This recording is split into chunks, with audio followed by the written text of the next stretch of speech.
আল্লাহ রাসূলের মৃত্যুর পরে পৃথিবীতে কি জিবরাইল আর কখনো এসেছিল? পৃথিবীতে কি কোরআনের তারপর কোনো আয়াত অবতীর্ণ হয়েছিল? না, এটা হওয়া সম্ভব। যদি আল্লাহ রাসূলের মৃত্যুর পরে পবিত্র কোরআন সূরা মাইদা সূরা 5 আয়াত নাম্বার 3 আল্লাহ বলছেন আল ইয়াউমা আকমালতু লাকুম দীনাকুম ওয়া আতমামতু আলাইকুম নি'মাতি ওয়া রাদিতু লাকুম ইসলাম দীনা। আমি আল্লাহ দ্বীন ইসলামকে মুকাম্মাল পরিপূর্ণ সম্পূর্ণ করে দিলাম। আল্লাহ রাসূলের উপরে বা নবীর উপরে দ্বীন যদি ইসলাম যদি মুকাম্মাল সম্পূর্ণ হয়ে যায় তাহলে আল্লাহ রাসূলের মৃত্যুর 200 বছর পর কিভাবে এই চারটি মাযহাব মানা ফরজ হয়? একটু বোঝেন, একটু বোঝার চেষ্টা করুন। অনেক মানুষ মনে করে যে আমাদের মধ্যে যে চারটি মাযহাব আছে, মাযহাবগুলো বিশ্বনবী তিনি অনুমোদন দিয়েছে। জি না, এই মাযহাবগুলো এসেছে বিশ্বনবীর মৃত্যুর কমপক্ষে 80 বছর পর। কত বছর পর? আল্লাহর নবী মৃত্যুবরণ করছে 11 হিজরি, আর ইমাম আবু হানিফা রাহিমাহুল্লাহ জন্মগ্রহণ করছে 80 হিজরি, মৃত্যুবরণ করছে 150 হিজরি। ইমাম মালিক দ্বিতীয় ইমাম জন্ম 93 হিজরি, মৃত্যু 179 হিজরি। তৃতীয় ইমাম ইমাম শাফিঈ জন্ম 150 হিজরি, মৃত্যু 204 হিজরি। চতুর্থ ইমাম ইমাম আহমদ ইবনে হাম্বল জন্ম 164 হিজরি, আর মৃত্যু 241 হিজরি। এই চারটি ইমাম যাদের নামে চারটি মাযহাব প্রতিষ্ঠিত আছে গোটা বিশ্ব জগতে, মনে রাখবেন এই চার ইমামের সঙ্গে একজনেরও রাসূলের দেখা হয় না। এমনকি কোন সাহাবীরও দেখা হয়। এই বক্তাগুলো বলছেন তারা তো হাদিস পড়ে বলছেন। আচ্ছা বলুন তো, হাদিসের যে 6টি কিতাব, আজকে পুরো বক্তব্যটি আমার ব্যাকরণগত এবং দলিল ভিত্তিক হবে, তাই বক্তব্যটা খুব মনোযোগ দিয়ে শুনতে, তথ্যযুক্ত। 6টি সিহাহে সিত্তার হাদিস, মানে যে 6টি কিতাবে অধিকাংশ হাদিস সহিহ আছে, কিন্তু সব হাদিস 6টি কিতাবে না, আরো অনেক হাজার হাজার হাদিসের কিতাব আছে। কিন্তু 6টি কিতাব মুসলিম জগতে প্রসিদ্ধ, অ্যাকসেপ্টেবল, এবং অধিকাংশ এই 6টি কিতাবের হাদিস হচ্ছে সহিহ। তো যে সমস্ত বক্তারা প্রশ্ন করেন তারা এইসব হাদিসের কিতাব থেকে প্রশ্ন করেন যে আমরা শুধু কোরআন মানবো, আমরা শুধু হাদিস মানবো। আমি তাদেরকে বলবো, সর্বপ্রথম হাদিসের কিতাব, মানে প্রসিদ্ধ কিতাব, যেটা কোরআন শরীফের পরে সবথেকে সহিহ বলা হয়, কিতাবটির নাম কি? সংক্ষিপ্ত নাম হচ্ছে বুখারী শরীফ। কি নাম? বুখারী শরীফ। আপনারা অবাক যাবেন, ইমামে মুহাম্মদ ইবনে ইসমাঈল বুখারী বুখারী শরীফ যিনি লিখেছেন, বুখারী শরীফের লেখক ইমাম বুখারী রাহমাতুল্লাহ আলাইহি জন্ম করেছেন। ইমাম বুখারী রাহমাতুল্লাহ আলাইহি জন্ম হচ্ছে 194 হিজরি। কত হিজরি বললাম? 194 হিজরিতে ইমাম বুখারী রাহমাতুল্লাহ আলাইহির জন্ম। আল্লাহর নবী সাল্লাল্লাহু আলাইহি ওয়াসাল্লাম 11 হিজরিতে ওফাত লাভ করেছেন। ইমাম আযম আবু হানিফা 80 হিজরিতে জন্মগ্রহণ করেছেন। ইমামে আযমের উপরে যদি তোমার প্রশ্ন হয়, ইমামে আযম আবু হানিফা ডিরেক্টলি 7 জন সাহাবীর কাছ থেকে হাদিস নিয়েছেন, 25 জনের অধিক সাহাবীর সঙ্গে সাক্ষাৎ করেছেন, 4000 মুহাদ্দিস তাবিঈ তাবে তাবিঈর কাছ থেকে হাদিস নিয়েছেন। ওনার হাদিস, ওনার মাসাইল, ওনার তাকরীর, ওনার বের করা মাসলার উপরে যদি আপত্তি হয়, আমি এখানে ইমাম বুখারীকে ছোটভাবে নাউজুবিল্লাহ নয়, ইমাম বুখারী আমাদের মাথার তাজ। কিন্তু আপনি যেভাবে প্রশ্ন করছেন, ইমাম বুখারীর জন্ম তো 194 হিজরি, তো যিনার জন্ম 194 হিজরি, তিনার কিতাবটা আপনার নিকটে যদি অ্যাকসেপ্টেবল হয়, 80 হিজরিতে যিনার জন্ম, তিনি ডাইরেক্টলি সাহাবীর কাছ থেকে হাদিস নিয়েছেন। আই অ্যাকসেপ্ট দ্যাট হাদিস। বুঝতে পারছেন না কথাটা? রিজালুল হাদিস বুঝতে হবে। এই যদি তারিখ, সাল, হিজরি এইগুলো না জানা হয়, মানুষকে সহজে ভুল দেখিয়ে দেয়, পথ নষ্ট করে দেয়। এই ইমাম বুখারী রাহমাতুল্লাহ, ইমাম বুখারী আমাদের মাথার তাজ, এতে কোনো সন্দেহ নেই। বুখারী শরীফ আমরা নিজের হৃদয়ে গেঁথে রেখেছি, এতে কোনো সন্দেহ নেই। কিন্তু যখন আপনি ইমাম আযম আবু হানিফা রাদিয়াল্লাহু আনহুর উপরে প্রশ্ন করবেন, আমি বলবো শুনেন, ইমাম বুখারীর জন্ম, যিনি বুখারী শরীফের লেখক, 194 হিজরি। ইমাম আযম আবু হানিফা রাহমাতুল্লাহ আলাইহির ওয়াফাত, ওনার জন্ম 80 হিজরি, ওয়াফাত 150 হিজরি। ইমাম আযম আবু হানিফার ইন্তেকালের 44 বছর পরে ইনি জন্মগ্রহণ করেছেন। মানে ইমামে আযম আবু হানিফা ইন্তেকালের 44 বছর পরে ইমামে বুখারী জন্মগ্রহণ করেছেন। আরো শুনেন, দ্বিতীয় কিতাব প্রসিদ্ধ মুসলিম শরীফ, নাম শুনেছেন না? মুসলিম শরীফের হাদিস, মুসলিম শরীফের লেখক ইমামে মুসলিম। ইমামে মুসলিমের জন্ম কত সালে জানেন? ইমামে মুসলিম রাদিয়াল্লাহু তাআলা আলাইহির জন্ম হচ্ছে 204 হিজরি। কত হিজরি? 204 হিজরি। ইমামে আবু দাউদের জন্ম 209 হিজরি। ইমামে তিরমিজির জন্ম 219 হিজরি। আর উঠিয়ে দেখো, ইমাম ইবনে মাজাহ, যিনার জন্ম হচ্ছে 214 হিজরি। তাহলে মোট কথা আমি যদি এমনি ভাবে বলি, 300 হিজরি শতাব্দীর পরে বা 200 হিজরি শতাব্দীর সময়ে ইনাদের জন্ম।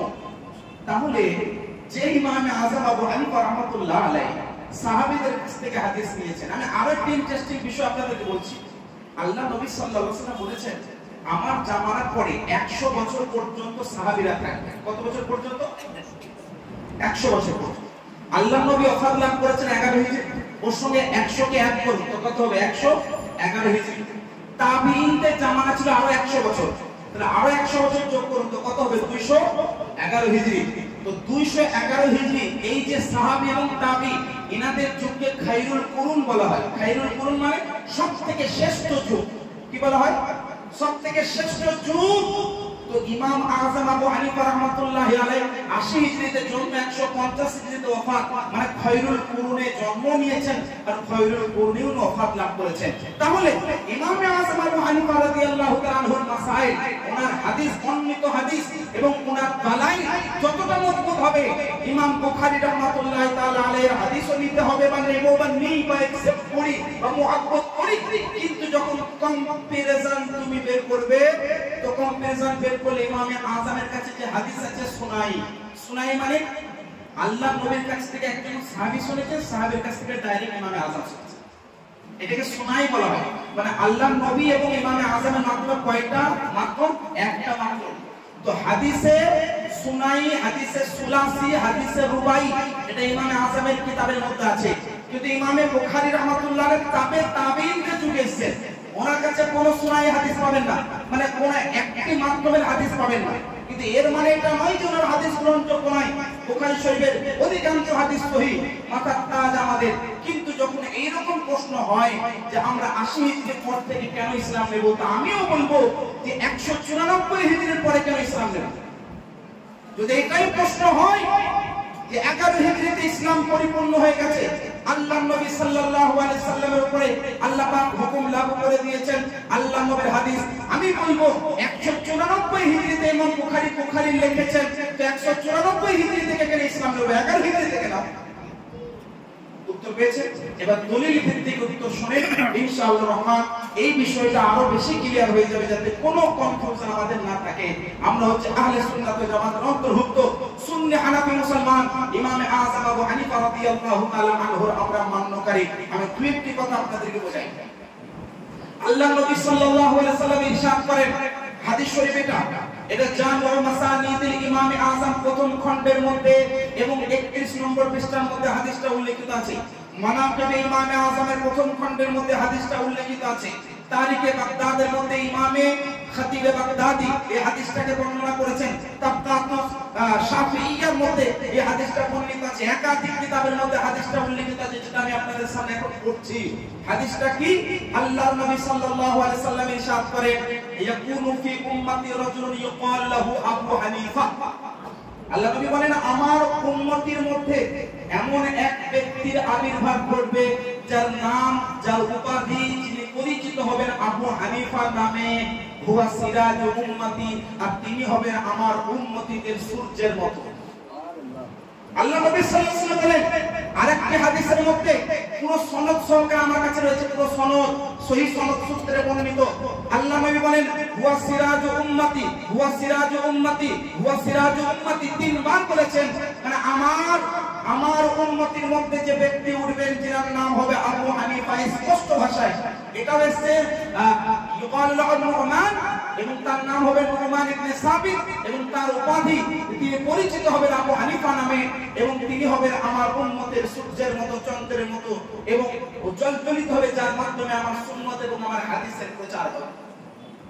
ये कोई मामूली बात नहीं है कि अल्लाह के रसूल सल्लल्लाहु अलैहि वसल्लम ने पहले बार फरमा दिया कि मेरी उम्मत में एक ऐसी जात तशरीफ लाएगी जिसे अबू हनीफा दुनिया कहेगी, और वो जात ऐसी है जो मेरी उम्मत के लिए सूरज और चांद की तरह होगी। अल्लाह रसूल सल्लल्लाहु अलैहि वसल्लम হাদিসটা বুঝতে পারলেন? এবার শুনেন, ইমামে আযম আবু হানিফা রাদিয়াল্লাহু তাআলা এমন এক ব্যক্তি, ইনার মহান ব্যক্তিত্ব সম্পর্কে সংক্ষিপ্ত একটি কথা বলি। আল্লাহ নবী সাল্লাল্লাহু আলাইহি ওয়াসাল্লাম যখন হাদিস পড়তেন বা বলতেন, সাহাবাগণ মুখস্থ করতেন। সাহাবায়ে কেরামগণের স্মৃতিশক্তি, মুখস্থ বিদ্যা অতুলনীয়। দুনিয়ার পৃথিবীর কোনো এই ধরনের ব্যক্তি, এই রকম জামাতের মতো ব্যক্তি হতে পারে না। আমাদের নবীর পূর্বে অনেক নবীদের সাহাবী ছিলেন, সঙ্গী ছিলেন। কিন্তু আমাদের নবীর সাহাবীরা 1,24,000 সংখ্যা, তারও বেশি। মানে নবীগণের সংখ্যা যতটা, 1,24,000 হচ্ছে সাহাবীদের সংখ্যা। সাহাবাগণ হচ্ছে মানে প্রখর স্মৃতিশক্তি ওয়ালা এবং মেধাবী। ওনাদের মুখস্থ বিদ্যা, স্মৃতিশক্তি এত প্রখর ছিল, এত মজবুত ছিল যে ওনারা সিনার মধ্যে হাদিসকে সুরক্ষিত রাখতেন। ওনাদের বুদ্ধির উপরে, মেধার উপরে কনফিডেন্স ছিল, ওনাদের স্মৃতিশক্তির উপরে কনফিডেন্স ছিল, মুখস্থ বিদ্যার মধ্যে কনফিডেন্স ছিল। সেই জন্য আল্লাহ নবী সাহাবীরা হাদিসকে লেখেন নাই, বরং কি করেছেন? সিনার মধ্যে হেফাজত করেছেন এবং আগামী প্রজন্মকে আবার শুনিয়েছেন। লেখার প্রয়োজন হয়নি। আমি যে এখন বিষয়টা বলছি শোনেন, আল্লাহ রাসূল সাল্লাল্লাহু আলাইহি ওয়াসাল্লাম মুবারক বাণী সমূহ, এটাকে হাদিস বলা হয়। হাদিসের কিতাবে এই যে কিতাবুল তাহারা, তাহারা মানে পবিত্রতা, মানুষের পবিত্র পাক সাফ হবে, তারপর নামাজ শুরু করবে, ওযু করবে, নামাজ শুরু করবে। তাহারাতের বিবরণ থেকে মানুষের ইন্তেকালের পরে যেটাকে মিরাস বলা হয়, মানে সম্পত্তি কিভাবে বন্টন হবে, মানে ফিকহের ভাষায় বলতে পারি কিতাবুল তাহারাত হচ্ছে ইসলামের প্রথম অধ্যায়, আর ইসলামের শেষ অধ্যায় হচ্ছে মানুষের ইন্তেকালের পরে কিতাবুল মিরাস, মানে বন্টন বিভাগ, বন্টনের পদ্ধতি। ইমামে আযম আবু হানিফা রাদিয়াল্লাহু আনহু হচ্ছেন প্রথম ব্যক্তিত্ব যিনি হাদিসকে এইভাবে ফিকহের বাব এবং অধ্যায় দিয়ে প্রথম উনি কিতাব উল্লেখ করেছেন। সাহাবায়ে কেরাম হাদিস সিনার মধ্যে মুখস্থ রেখেছেন।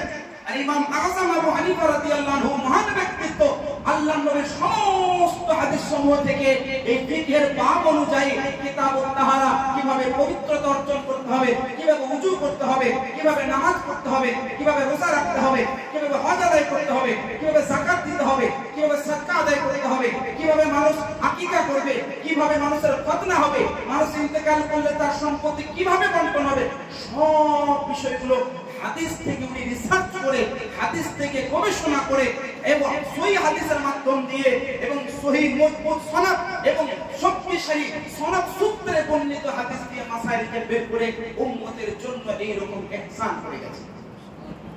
খতিব বাগদাদি, ওনার একটি কিতাব তারিখে বাগদাদ, তারিখে বাগদাদ উঠিয়ে দেখুন, তারিখে বাগদাদের মধ্যে খতিব বাগদাদি বর্ণনা করেন আউয়ালু মান তাফানা আল আহাদিস, সমস্ত হাদিস থেকে এই অধ্যায় মানে কিতাবুত তাহারা, নামাজের বিবরণ, ওযুর বিবরণ, রোজার বিবরণ, যাকাতের বিবরণ, হজের বিবরণ, মিরাসের বিবরণ, এই যে এক একটা অধ্যায়, এটা একমাত্র মহান ব্যক্তিত্ব যিনি প্রথম লিখেছেন তিনি হচ্ছেন ইমাম আযম আবু হানিফা রাদিয়াল্লাহু আনহু। তাহলে বোঝা গেল আল্লাহ নবী সাল্লাল্লাহু আলাইহি ওয়াসাল্লাম যখন হাদিস বলে গেছেন, সাহাবাগণ শুনে গেছেন। তো এই যে কখন কিভাবে তাহারা অর্জন করবে, কিভাবে ওযু করবে, কিভাবে নামাজ পড়বে, এই যে এক একটা অধ্যায় লিখিত আকারে আমাদের কাছে এসেছে বলে আজকে বড় বড় মুহাদ্দিস, বড় বড় মুফতি হতে পেরেছেন, বড় বড় মুহাক্কিক হতে পেরেছেন, কত বড় মুদাক্কিক, বড় বড় জ্ঞানী পণ্ডিত হতে পেরেছেন। কেন? ইমাম আযম আবু হানিফা রাদিয়াল্লাহু আনহু হাদিস থেকে বাছাই করে এইভাবে অধ্যায় লিখে গেছেন বলে।